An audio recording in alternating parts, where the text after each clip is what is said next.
नमस्कार मित्रांनो, science sports academy मध्ये मी आपलं सहर्ष स्वागत करतो. MHT CET 2026 ज्यांचं टार्गेट आहे त्यांच्यासाठी ही लेक्चर सिरीज मी सुरू केलेली आहे. काल मी पहिलं लेक्चर घेतलेलं आहे. बेसिक इन्फॉर्मेशन मी तुम्हाला दिलेली आहे इलेक्ट्रोमॅग्नेटिक इंडक्शनची कशाला म्हणायचं. आज आपण जे दोन सायंटिस्ट आहेत फॅरेडेज आणि लेन्स यांचे जे लॉ आहेत, यांचे जे काही लॉ आहेत हे लॉज मी तुम्हाला समजावून सांगणार आहे.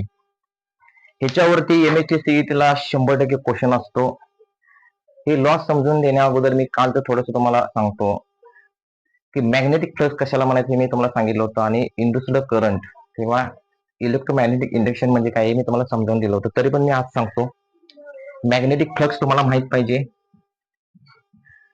मॅग्नेटिक जे फ्लक्स आहे ते फ्लक्स ह्याला ह्या साईनने डिनोट केलं जातं. याला साई म्हणायचं. फॉर एक्झाम्पल समजा एक मॅग्नेट आहे, त्याच्याजवळ नॉर्थ आणि साऊथ पोल असतात. मॅग्नेटिक लाईन जे असतात ते नॉर्थ कडून साऊथ कडे जातात. अशा बघा, नॉर्थ कडून साऊथ कडे जातात. या ज्या मॅग्नेटिक लाईन्स आहेत त्या नॉर्थ कडून साऊथ कडे जात असतात अशा. आणि ह्या ज्या मॅग्नेटिक लाईन आहेत एखाद्या एरियामधून किती जातात, जेवढ्या लाईन्स एखाद्या एरियामधून जातात त्याला म्हणायचं मॅग्नेटिक फ्लक्स.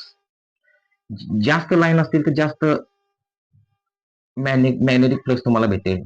म्हणजे हे जे मॅग्नेटिक फ्लक्स आहे हे डायरेक्टली प्रोपोर्शनल टू ह्या ज्या लाईन आहे त्या लाईनला आपण काय म्हणत होतो, मॅग्नेटिक फील्ड म्हणत होतो. ते बी ला आपण डिनोट करत होतो मॅग्नेटिक फील्ड. आणि हा जो एरिया आहे त्या एरियावरती पण डिपेंड आहे. जेवढा एरिया मोठा असेल तेवढ्या लाईन जातील आणि जेवढ्या लाईन असतील तेवढे मॅग्नेटिक फील्ड असेल. म्हणजे हे मॅग्नेटिक फील्ड जे आहे ते मॅग्नेटिक फ्लक्स कशावरती अवलंबून आहे, जेवढं मॅग्नेटिक फील्ड असेल, जेवढा एरिया मोठा असेल त्याच्यावरती डिपेंड आहे. हेच मी असं लिहिलं होतं बघा, बी वेक्टर डॉट ए वेक्टर मी असं लिहिलं होतं. हे काल मी तुम्हाला बेसिक समजावून दिलेलं आहे. याला मॅग्नेटिक फ्लक्स म्हणायचं. आणि हे जर चुंबक हे जर जे चुंबक आहे, हे जर चुंबक तुम्ही एखाद्या कॉईल जवळ नेलं तर इंड्युस्ड करंट तयार होत होता. हे मी तुम्हाला काल सांगितलं होतं. हे जो चुंबक आहे, हा जो चुंबक आहे बार चुंबक, एखाद्या कॉईल जवळ तुम्ही घेऊन गेला, त्याचे मॅग्नेटिक लाईन्स आहेत. समजा ही कॉईल आहे, त्या कॉईल जवळ तुम्ही घेऊन गेला. आता कॉईल मध्ये इलेक्ट्रिक करंट तयार कसा होतो हे समजण्यासाठी हा गॅल्व्हनोमीटर जोडलेला असतो.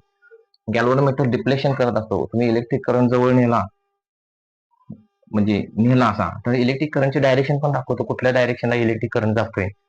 ही जर लाईन ह्याच्यातून जात असतील अशा, तर तुम्हाला मी सांगितलं होतं की करंट तयार होतो. पण हा मॅग्नेट मोशन मध्ये पाहिजे. हा मॅग्नेट एका जागेवर स्थिर ठेवून चालणार नाही. तर याला स्थिर ठेवलायचा, इंड्युस्ड करंट तयार होणार नाही. तुम्हाला सारखा मोशन मध्ये आणावं लागेल तुम्हाला, तरच तुम्हाला करंट तयार होईल. हे डिप्लेशन तुम्हाला असं दिसेल. गॅल्व्हनोमीटर कशाला म्हणायचं, जे सर्किट आहे तुम्हाला पुढे डायग्राम मध्ये समोर तुम्हाला स्क्रीनवरती दिसत असेल ते.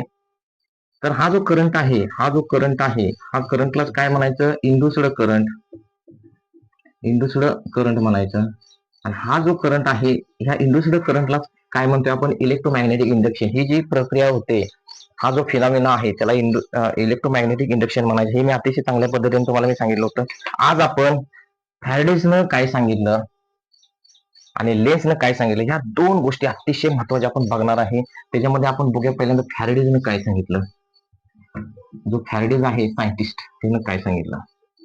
तर फॅरेडेजनं पहिल्यांदा दोन प्रयोग केले, एक्सपेरिमेंट केला. फॅरेडेजनं काय केलं, एक्सपेरिमेंट केला, प्रयोग केला.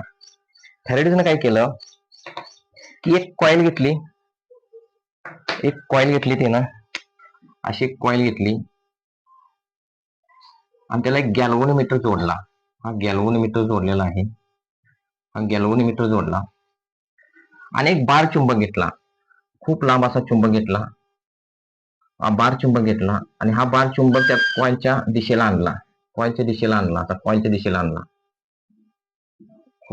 आणल्यानंतर काय झालं, ह्याच्यातून जे मॅग्नेटिक लाईन आहेत, त्या मॅग्नेटिक लाईन्स ज्या आहेत, ती मॅग्नेटिक जे फील्ड आहे ते कॉईल मध्ये असे त्यानं काय केलं, जवळ आणल्यानंतर त्याला करंट तयार झालेला दिसला. त्यानं जवळ आणल्यानंतर त्याला कॉईल मध्ये या करंट तयार झालेला दिसला. कारण करंट कसा आयडेंटिफाय केला, तर इथं गॅल्व्हनोमीटर जोडलेला आहे. हे त्याला समजलं की इथं ह्याच्यात करंट तयार होतोय. हे त्यानं काय केलं, केस नंबर 1 मध्ये त्यानं पहिल्यांदा काय केलं, हा मॅग्नेट त्याच्या जवळ नेला. केस नंबर 2 मध्ये काय केलं, केस नंबर 2 मध्ये हा जो मॅग्नेट आहे, हा मॅग्नेट आहे ज्यावेळी जवळ आणला होता कॉइलच्या, ज्यावेळी कॉइलच्या जवळ आणला होता, ज्यावेळी कॉइलच्या जवळ आणला होता, हे गॅल्व्हनोमीटर आहे, ज्यावेळी कॉइलच्या जवळ आणला होता तर त्याला लक्षात आलं होतं की करंट तयार होते. मग त्यानं काय केलं, हा मॅग्नेट पुन्हा कॉइल पासून असं लांब घेऊन गेला, जवळ आणला, लांब घेऊन गेला. लांब घेऊन गेल्यानंतर सुद्धा त्याला डिफ्लेक्शन दिसलं गॅल्व्हनोमीटर मध्ये. म्हणजे लक्षात घ्या, फॅरेडेजनं प्रयोग करत असताना त्यानं काय घेतली, कॉइल घेतली, ह्याला कॉइल म्हणतो, ही कॉइल आहे, ही कॉइल म्हणजे ही कॉइल कशाची असते, ज्याच्यातून विद्युत धारा वाहू शकते, ती कॉइल घेतली. किंवा साधंच उदाहरण घ्या, ही कॉइल आहे, फॅरेडेजने एक कॉइल घेतली, कॉइल म्हणजे तांब्याची कॉइल समजा, त्या कॉइल मधून कॉइलचे असे वेढे केले, असे गुंडाळी केली, आणि त्या गुंडाळीमधून हा मॅग्नेट असा आतमध्ये नेला. पहिल्या केसमध्ये काय केलं, मॅग्नेट आत नेल्यानंतर काय झालं, कॉइल मधून करंट जायला लागला. हे पहिलं ऑब्झर्वेशन केलं. दुसरं ऑब्झर्वेशन असं केलं की ही जी मॅग्नेट आहे ते कॉइल पासून असं दूर नेलं, हे त्याचं दुसरं ऑब्झर्वेशन होतं. मॅग्नेट कॉइल जवळ नेल्यानंतर आणि मॅग्नेट कॉइलच्या पासून दूर नेल्यानंतर जो इंड्युस्ड करंट होतो हे त्याला समजलं, करंट तयार होतो हे त्याला समजलं, साध्या भाषेमध्ये करंट तयार होतो हे त्याला समजलं पहिल्या ऑब्झर्वेशन मध्ये, आणि दुसऱ्या ऑब्झर्वेशन मध्ये सुद्धा तेच समजलं. पुन्हा काय केलं की ही एक कॉइल घेतली, ह्याच्या असं लक्षात आलं, अरे या हे जे मॅग्नेट आहे, या मॅग्नेटमुळे ज्यावेळी आपण ह्या कॉइल मध्ये जे मॅग्नेट आपण मोशन मध्ये आणतोय, करंट तयार होतोय. मोशन मध्ये आणतोय म्हणजे त्याच्या जवळ गेल्यानंतर सुद्धा करंट तयार होतोय, लांब घेऊन गेल्यानंतर मॅग्नेट सुद्धा करंट तयार होतोय. हे त्यानं पहिल्यांदा हे 2 ऑब्झर्वेशन केलं, आणि पुन्हा काय केलं, हे मॅग्नेट काढून टाकलं आणि एक कॉइल घेतली आणि त्याला करंट बॅटरी जोडली. बघा, दुसरं ऑब्झर्वेशन त्यानं असं केलं होतं, एक कॉइल घेतली त्यानं, आणि त्या कॉइलला काय जोडला, रिओस्टॅट जोडला. हा रिओस्टॅट जोडला, इथं त्याने बॅटरी जोडली, त्या कॉइलला काय जोडलेली आहे, बॅटरी जोडली, आणि की जोडली. ही बघा कॉइल आहे, या कॉइलला काय जोडली त्याने, बॅटरी जोडली, की जोडली, ही कॉइल आहे. हा पॉझिटिव्ह टर्मिनल आहे, निगेटिव्ह टर्मिनल आहे, हा रिओस्टॅट आहे. रिओस्टॅट कशासाठी जोडला, जो रिओस्टॅट असतो तो रिओस्टॅट काय करतो, तर करंट चेंज करतो, रेजिस्टन्स असतो त्याच्यामध्ये, व्हेरिएबल रेजिस्टन्स असतो रिओस्टॅट म्हणतो त्याला, व्हेरिएबल रेजिस्टन्स असतो. तुम्ही रेजिस्टन्स कमी जास्त केला की करंट काय होतो, कमी जास्त होतो. हा करंट चेंज करण्याचं काम करतो. ज्यावेळी या कॉइल मधून असं करंट जातोय पॉझिटिव्ह कडून निगेटिव्ह कडे, त्यावेळी दुसरी एक कॉइल घेतली त्यानं, दुसरी एक अशी कॉइल घेतली, आणि ह्या कॉइलला त्यानं फक्त ह्या ठिकाणी गॅल्व्हनोमीटर जोडला, हा कॉइलला गॅल्व्हनोमीटर जोडला. बघा, पहिल्या ह्याच्यामध्ये काय केलं होतं, बार मॅग्नेट घेतलं होतं आणि ते मॅग्नेट कॉइल मध्ये नेलं तरी सुद्धा करंट तयार होते, कॉइल मधून बाहेर काढलं तरी सुद्धा करंट तयार होते, पण ते कंटिन्युअसली ते मोशन मध्ये पाहिजे. पण त्यांना आता ह्यानंतर काय केलं, एक कॉइल घेतली, त्याला बॅटरी जोडली, ही बॅटरी जोडलेली आहे, ही बॅटरी जोडली, हा की आहे, की ज्यावेळी चालू करतो त्यावेळी ह्याच्यातून करंट फ्लो होतो, आणि करंट फ्लो झाल्यानंतर ह्याच्यामध्ये ह्याच्या शेजारी मॅग्नेटिक फ्लक्स तयार होतं. ऑलरेडी माहित आहे, magnetic effect due to electric current मध्ये आपण बघितलं होतं की एखाद्या विद्युत वाहकामधून, कंडक्टर मधून विद्युत धारा जात असेल, करंट फ्लो होत असेल, तर त्याच्या शेजारी काय होतं, मॅग्नेटिक फील्ड तयार होते. त्या पद्धतीने इथे मॅग्नेटिक फील्ड तयार झाली, आणि त्यानं काय केलं, ही कॉइल त्याच्या जवळ नेली, ही कॉइल काय केलं, ह्याच्या जवळ नेल्यानंतर ह्याच्यातून असा करंट त्याला फ्लो झालेला दिसला, या कॉइल जवळ नेल्यानंतर करंट फ्लो झालेला दिसला. पहिल्यांदा कॉइल काय केली, जवळ घेऊन गेला, गॅल्व्हनोमीटरचं डिफ्लेक्शन दिसलं. पुन्हा कॉइल दूर घेऊन निघाला, गॅल्व्हनोमीटरचं डिफ्लेक्शन दिसलं. पण पूर्ण दूर नाही, जवळ नेली, दूर नेली, जवळ रिलेटिव्ह मोशन मध्ये ठेवलं. रिलेटिव्ह मोशन मध्ये असताना या कॉइल मध्ये त्याला करंट दिसला, या रिलेटिव्ह मोशन मध्ये असताना या कॉइल मध्ये त्याला काय दिसला, करंट दिसला.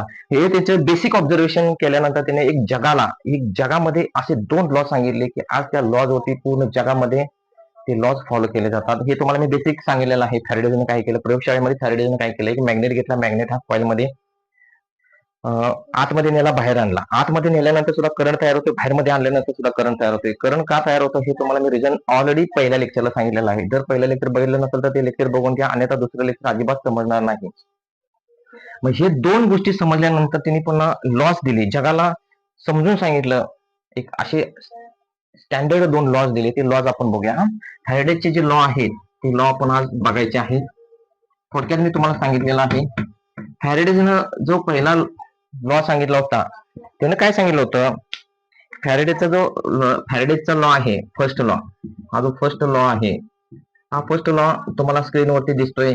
फर्स्ट लॉ म्हणजे काय? फर्स्ट लॉ म्हणजे फॅरेडेचे जे लॉ आहेत ते फर्स्ट लॉ तुम्हाला स्क्रीनवरती दिसतोय. Whenever there is a change in magnetic flux in a closed circuit and induced electromotive force is produced in the circuit. म्हणजे काय, मी हे समजावून सांगतो तुम्हाला. जो फर्स्ट लॉ आहे, हा फर्स्ट लॉ मी तुम्हाला प्रॅक्टिकली समजावून देतो काय आहे. एक त्यानं मॅग्नेट घेतलं, फॅरेडेजने मॅग्नेट घेतलं, नॉर्थ आणि साऊथ पोल ड्रॉ केले. मॅग्नेटिक ज्या लाईन असतात त्या नॉर्थ कडून कुठे जातात, साऊथ कडे जातात. नॉर्थ कडून कुठे जातात, साऊथ कडे जातात. ज्या मॅग्नेटिक लाईन आहे ते नॉर्थ कडून कुठे जातात, साऊथ कडे जातात. बघा, तुम्हाला मी फॅरेडेचे जे 2 लॉ आहेत ते 2 लॉ मी प्रॅक्टिकली समजावून देणार आहे. हे समजलं तर तुम्हाला MSTCला कुठलाही क्वेश्चन येऊ द्या 100% सॉल्व्ह करता येईल. हे जे त्याने मॅग्नेट घेतलं, मॅग्नेटला नॉर्थ आणि साऊथ पोल असतो. नॉर्थ कडून काय होतात, मॅग्नेटिक लाईन साऊथ कडे जातात, बरोबर. नॉर्थ कडून मॅग्नेटिक लाईन काय करतात, साऊथ कडे जातात. अशा नॉर्थ कडून साऊथ कडे जातात, बरोबर. त्याने काय सांगितलं पहिल्या नियमामध्ये, हा जो मॅग्नेट आहे, हा मॅग्नेट जर तुम्ही एखाद्या कॉईल जवळ नेला, तुम्ही एखाद्या कॉईल जवळ हा मॅग्नेट घेऊन गेला, तुम्ही एखाद्या कॉईल जवळ हा मॅग्नेट घेऊन गेला, तर काय होणार आहे, जर तुम्ही एखाद्या कॉईल जवळ हा मॅग्नेट घेऊन गेलासा तर इंड्युस्ड करंट तयार होईल, एवढंच सांगितलं. तुम्ही हा मॅग्नेट जर कॉईल, हा जो मॅग्नेट जर त्या कॉईल जवळ नेलासा, आता कॉईल जवळ नेलासा, तर काय तयार होणार आहे, इंड्युस्ड करंट तयार होणार आहे. म्हणजे हा मॅग्नेट तुम्ही कॉईल जवळ नेलासा तर काय होणार आहे, इंड्युस्ड करंट तयार होणार आहे. म्हणजे EMF तयार होणार आहे. त्याला स्मॉल ई पण म्हणतो आपण, यालाच काय म्हणतो, इंड्युस्ड करंट तयार होईल. म्हणजे फक्त सांगितलं, स्टेटमेंट दिलं की इंड्युस्ड करंट तयार होईल, क्वालिटी सांगितली. ह्याच्यामध्ये त्याने काय सांगितलं, त्याने क्वालिटी सांगितली. क्वालिटी काय सांगितली, जी क्वालिटी आहे, क्वालिटी, क्वालिटी सांगितली की इंड्युस्ड करंट तयार होईल.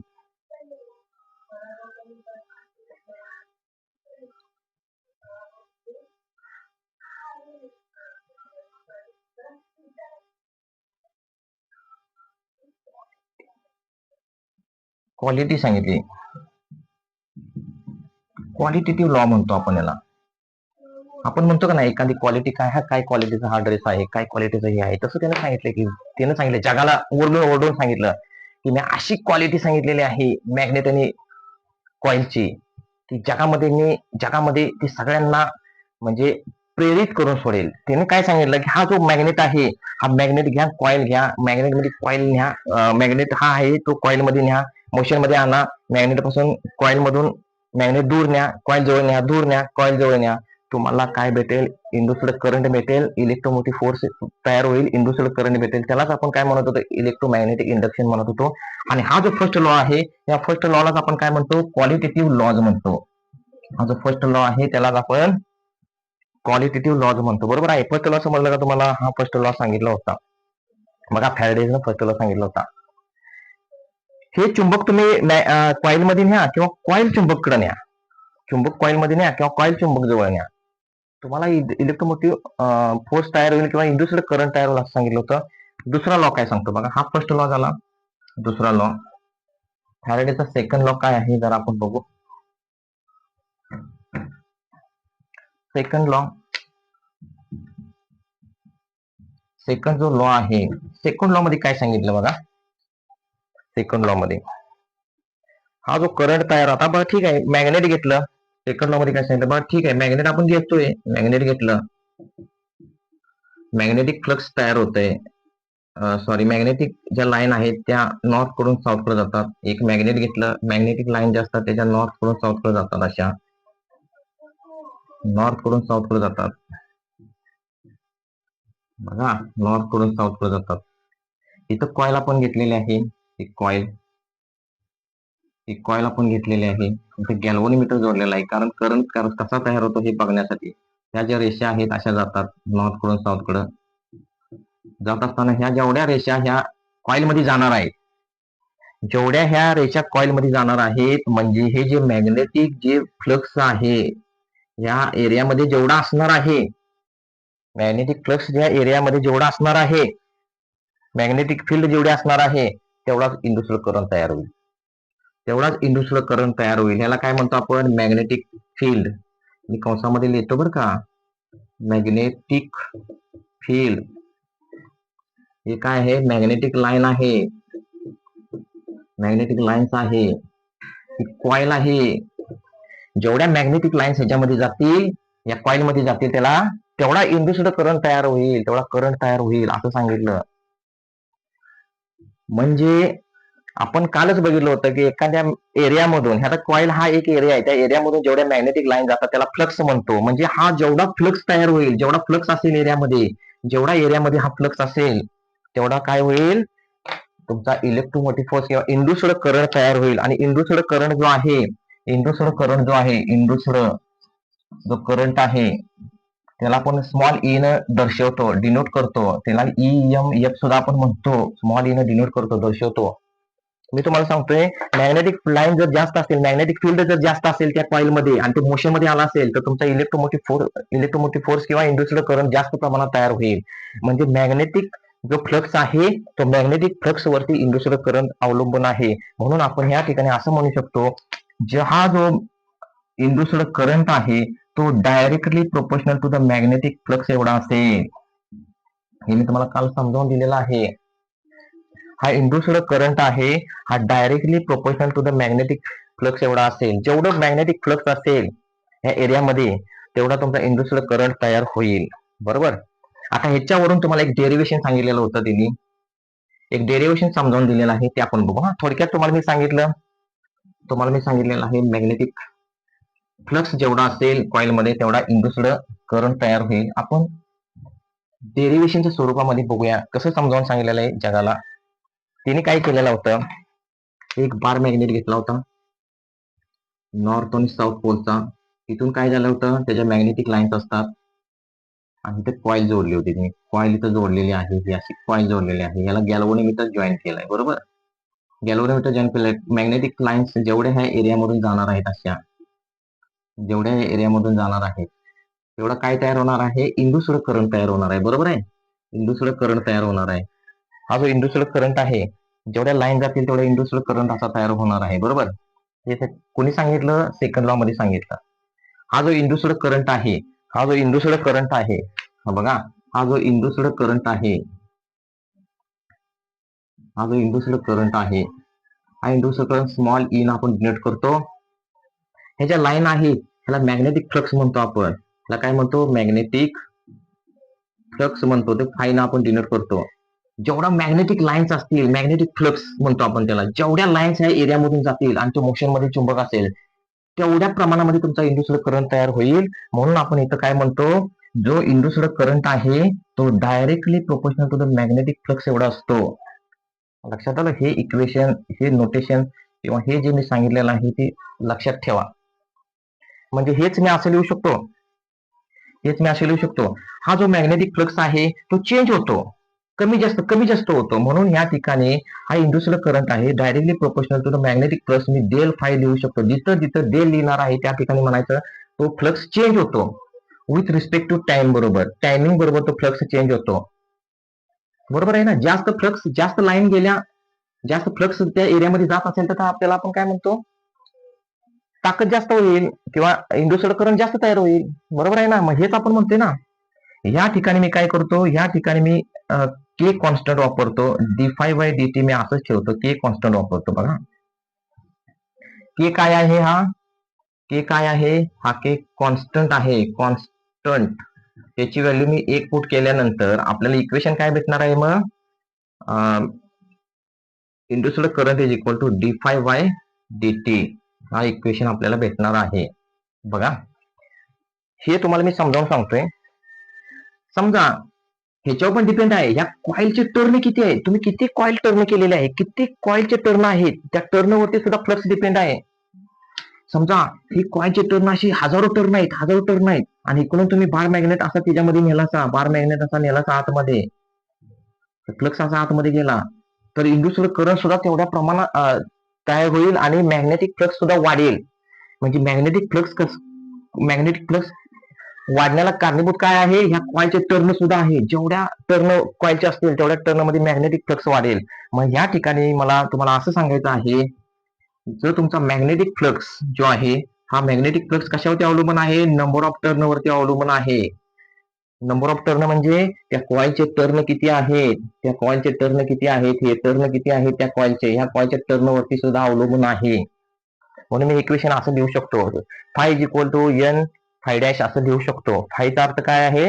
मॅग्नेटिक फ्लक्स, आणि ह्याचा पण अर्थ आहे मॅग्नेटिक फ्लक्स, पण ह्याच्या बरोबर मी एन का दिलेला आहे? समजा एन ची किंमत मी एकच टर्न असेल तर एक ठेवू शकतो, दोन टर्न असेल दोन, तीन टर्न असेल तीन, डॉट डॉट डॉट डॉट असे हजारो टर्न असतील. म्हणजे बघा मी एन ची किंमत काय ठेवू शकतो इथं? या एनच्या ठिकाणी मी काय ठेवू शकतो? या एनच्या ठिकाणी एक ठेवू शकतो, दोन ठेवू शकतो, तीन, डॉट डॉट डॉट हजार असं ठेवू शकतो. एक टर्न असेल एक ठेवा, दोन टर्न असेल दोन ठेवा, तीन टर्न असेल तीन ठेवा. म्हणजे कॉइलचे जेवढे टर्न आहेत तेवढा ह्याच्यातून मॅग्नेटिक फ्लक्स जाईल, आणि मॅग्नेटिक फ्लक्स जेवढा जाईल तेवढा इंड्युस्ड करंट तयार होईल. म्हणून मी हे इक्वेशन या ठिकाणी, हे जे इंड्युस्ड करंटचं इक्वेशन आहे ते मी असं ठेवू शकतो. बघा फाय आहे, मी एन इकडे बाहेर घेतो, फाय डीफाय बाय dt मी असं लिहू शकतो. आणि या ठिकाणी जो हा एन आहे, हा एन काय आहे? नंबर ऑफ टर्न कॉइलचे जे टर्न आहेत, किती टर्न आहेत त्याचा अर्थ हा असतो. बघा अजून मी लेन्स माहिती सांगितलेली नाही, त्या ठिकाणी निगेटिव्ह साईन येणार आहे. लेन्सनं काय सांगितलं ते मी आता तुम्हाला सांगेन, पण त्याच्या अगोदर मी तुम्हाला रिव्हिजन सांगतो की या गोष्टी फॅरेडेजने सेकंड लॉ मध्ये सांगितलं. आणि सेकंड लॉला काय आपण म्हणतो? Quantitative law. सेकंड लॉला आपण काय म्हणतो? जो सेकंड लॉ आहे क्वांटिटेटिव्ह लॉ, क्वांटिटी सांगतंय. सेकंड लॉला आपण काय म्हणतो? Quantitative law. क्वांटिटी सांगते. कशाची क्वांटिटी सांगताय? तर इंड्युस्ड करंट किती तयार होतोय त्याची क्वांटिटी सांगणारा हा लॉ आहे. म्हणून याला काय म्हणायचं? Quantitative law. याला काय म्हणायचं? या लॉला काय म्हणायचं? क्वांटिटेटिव्ह लॉ म्हणायचं. त्या लॉला काय म्हणायचं? क्वांटिटेटिव्ह लॉ म्हणायचं. त्या लॉला काय म्हणायचं? क्वांटिटेटिव्ह लॉ म्हणायचं. इक्वेशन नंबर हे व्हेरी IMP आहे. याच्यावरती MSc ला MCQ आहे, किंवा तुमच्या स्टेट बोर्डला जर तुम्ही एक्झाम द्यायला गेला आणि तिथं जर क्वेश्चन आला तर तुम्हाला हे डेरिव्हेशन लिहिणं गरजेचं आहे. फक्त समजून घ्या, मी काय सांगतोय ते समजून घ्या. या ठिकाणी तुम्हाला जर समजलं तर कुठल्याही प्रकारची अडचण येणार नाही. बघा आता फॅरेडेचे दोन लॉ बघितले आपण, ठीक आहे. आता फॅरेडेचे आपण दोन लॉ बघितले, फॅरेडेचे आपण दोन लॉ बघितलेले आहेत. बघा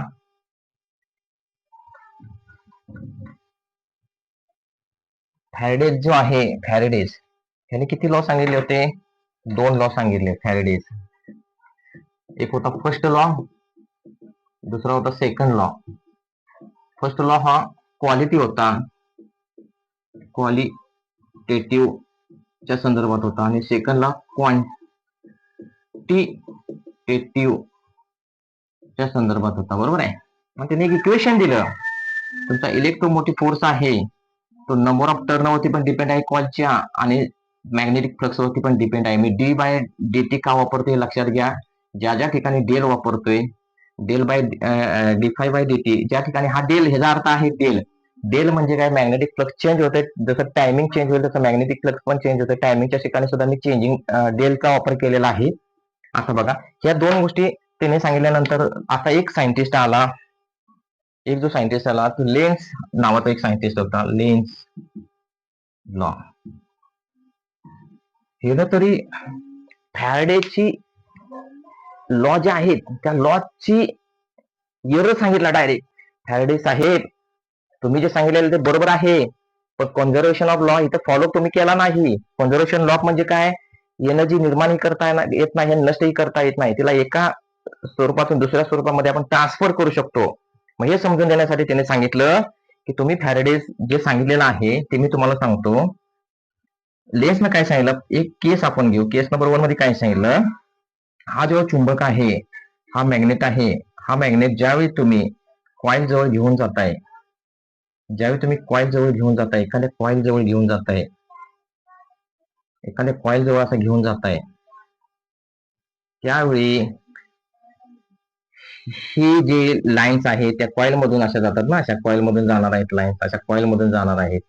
तुम्ही कॉईल जवळ जर घेऊन गेला तर ही कॉईल काय करते, स्वतःचा इंड्युस्ड करंट तयार, ह्याच्यामध्ये इंड्युस्ड करंट तयार झाल्यामुळं स्वतःच मॅग्नेटिक फील्ड तयार करते. आणि ही जी मॅग्नेटिक फील्ड आहे, ही मॅग्नेटिक फील्ड या येणाऱ्या मॅग्नेटिक ज्या लाईन आहेत, येणारी जी मॅग्नेटिक फील्ड आहे त्याला अपोज करते.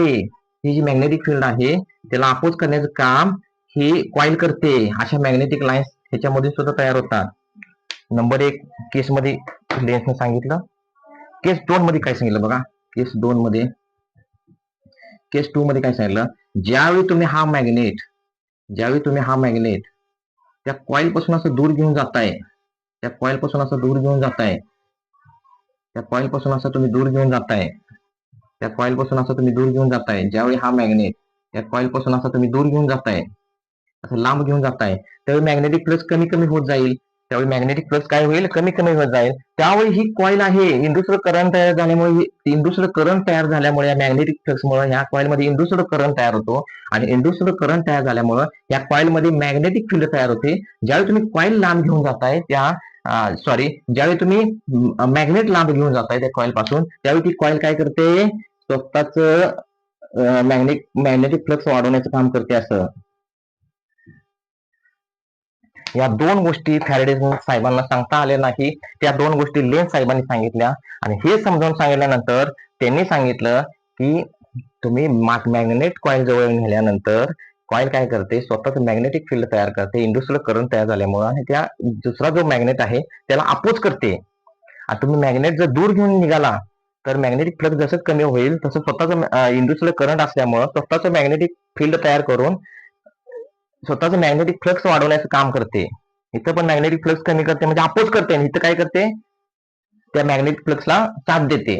मग ह्या दोन गोष्टी ज्यावेळी लेन्स साहेबांनी समजावून सांगितल्या, त्यावेळी मात्र फॅरेडेचं जे इक्वेशन आहे, या इक्वेशनला मात्र मायनस साईन देणं गरजेचं पडलं. म्हणून जे फॅरेडेचं इक्वेशन होतं, इंड्युस्ड करंट जो आहे त्याला मायनस साईन दिलं गेलं. असं हा मायनस साईन का दिलेला आहे, तर लेन्स लॉ आहे, लेन्सनं सांगितलं होतं कन्झर्वेशन ऑफ लॉ फॉलो होतं इथं, म्हणून इथं हे मायनस साईन दिलेलं आहे. अतिशय महत्वाचं मी तुम्हाला माहिती या ठिकाणी दिलेली आहे, अतिशय महत्वाची. हे मायनस साईन काय येतं हे मी तुम्हाला आता समजावून सांगितलेलं आहे. मायनस साईन काय येतं, तर लेन्सनं सांगितलं की तुम्ही मॅग्नेट ज्यावेळी कॉईलच्या जवळ नेताय त्यावेळी मॅग्नेटिक फील्ड कॉईल स्वतः तयार करते आणि अपोज करते त्या मॅग्नेटच्या फ्लक्सला.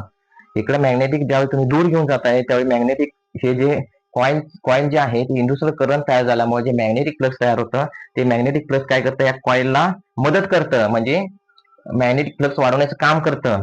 आणि ह्या गोष्टी होत असल्यामुळं त्यांनी फॅरेडेचं जे इक्वेशन आहे त्या फॅरेडेच्या इक्वेशनला त्यांनी काय सांगितलं की मायनस साईन तुम्ही द्या म्हणजे विषय मिटतोय. म्हणून या ठिकाणी डायरेक्ट एक इक्वेशन आपण असं लिहू शकतो, जेवढे टर्न असतील तेवढं टर्न तुम्ही या ठिकाणी घेऊ शकता. म्हणजे is equal to minus N d phi by d t हे इक्वेशन जे आहे ते लेन्स लॉचं आहे. अशा पद्धतीने हे एक इक्वेशन मी तुम्हाला समजावून अतिशय साध्या सोप्या पद्धतीने सांगितलेला आहे. हा व्हिडिओ जास्तीत जास्त 12वी सायन्सच्या मुलांच्या पर्यंत पोहोचवा, म्हणजे त्यांना हे समजेल. कारण ह्याच्यासाठी खूप रेफरन्स बुक किंवा खूप अभ्यास करावा लागतो, आणि ह्याच्या माध्यमातून हे सोपं करून सांगणं गरजेचं आहे. नुसतं हुशार असून चालणार नाही, तर ते समजून पण मुलांना सांगणं येणं गरजेचं आहे. आणि हे एमएसटी सीईटीला आहे. ह्या जर कन्सेप्ट समजल्या, हे जर मुलांना समजून आलं सगळ्या गोष्टी, तर त्यांना बोर्डाच्या एक्झाम पर्यंत चांगल्या पद्धतीने स्मरणात राहील आणि एमएसटी सीईटीला कोणताही त्यांना अडचण येणार नाही. हे जे इक्वेशन आहे ते व्हेरी IMP इक्वेशन आहे, हे नोट करून ठेवा. ह्याचा जो पुढचा पार्ट आहे तो आपण पुढच्या लेक्चरमध्ये आपण बघणार आहे. काही अडचण असतील, डाऊट असतील तर मला तुम्ही एनी टाइम कमेंट करू शकताय. मी तुमच्या कमेंटला 100% उत्तर देण्याचा मी प्रयत्न करेन. तुर्तास आपण येथे थांबू, भेटू नेक्स्ट लेक्चरला. तोपर्यंत धन्यवाद. व्हिडिओला लाईक करा, शेअर करा आणि चॅनलला सबस्क्राईब करायला विसरू नका.